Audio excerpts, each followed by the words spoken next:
Vendredi soir, le SCO, 7e du classement de Ligue 2, accueille Boulogne, 4e pour le choc de la 33e journée. Un choc entre deux équipes au parcours diamétralement opposé depuis un mois et demi. Deuxième à l'aube de la 28e journée, les Angevins comptaient 7 longueurs d'avance sur les nordistes, 7e. À cette époque, les hommes de Jean-Louis Garcia faisaient figure de prétendants à la montée en Ligue 1 et Boulogne semblait alors hors du coup. 5 journées plus tard, les rôles se sont complètement inversés. Aujourd'hui, ce sont les coéquipiers de Grégory Thiel qui possèdent 7 points d'avance sur Angers. L'explication est toute simple. Pendant que les scoïstes n'empochaient qu'1 point sur 15 possibles, les joueurs de Philippe Montagnier, eux, réalisaient le carton plein. Résultat, Boulogne est redevenu un candidat à la Ligue 1. C'est un véritable défi qui se présente à nous. Nous restons sur 1 point pris en 5 matchs, alors que nous rencontrons une équipe qui vient d'en prendre 15. Donc sur le papier au départ, il n'y a pas photo. Donc nous sommes les outsiders dans cette rencontre-là. Et j'espère que mes joueurs vont être capables de se transcender, de se surpasser pour réaliser ce petit exploit. Parce que autant il y a 2 mois, ça n'aurait pas été un exploit qu'Angers batte Boulogne.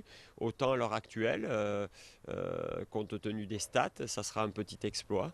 Donc j'aimerais qu'on soit capable de le réaliser. Pour créer la surprise, et on sait que le SCO en est capable, les Angevins devront commencer par retrouver une imperméabilité défensive.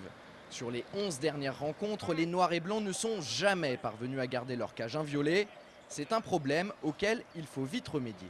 On sait très bien que quand on ne prend pas de but, on est très proche de la victoire. Quand on a fait notre super série, sur 14 matchs, je crois qu'on n'a pas pris de but sur 10 ou 11 matchs. Donc c'est vrai que c'est la base, pas prendre de but. En ce moment, dernier match, on ne concède pas beaucoup d'occasions et puis on prend un but. Donc c'est vrai qu'en ce moment, on paye un petit peu ces choses-là. Pour espérer faire déjouer les nordistes, les hommes de Jean-Louis Garcia devront également s'attacher à soigner leur réalisme offensif. Si l'on s'en tient à leurs 5 dernières sorties, les Angevins n'ont inscrit que 2 petits buts. Pourtant, ils se sont créés énormément de situations favorables, notamment contre Ajaccio et face à Tours. Demain soir, Paul Aloé-Folou, l'homme impliqué sur 50% des buts de son équipe cette saison, sera suspendu.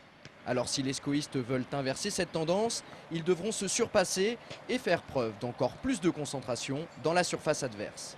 Il nous faudra être bon dans la récupération du ballon et surtout être capable de se projeter vers l'avant en essayant de trouver une animation offensive performante en l'absence de Paul Aloé-Folou qui, comme tout le monde le sait, est un joueur important de cette animation offensive.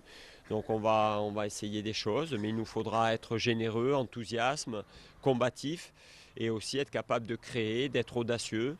De dépasser un petit peu sa fonction, je dirais, dans toutes les lignes pour pouvoir mettre en danger cette équipe. Rendez-vous donc vendredi soir à 20h30 au stade Jean-Bouin pour vérifier les bonnes intentions d'Angers face à Boulogne.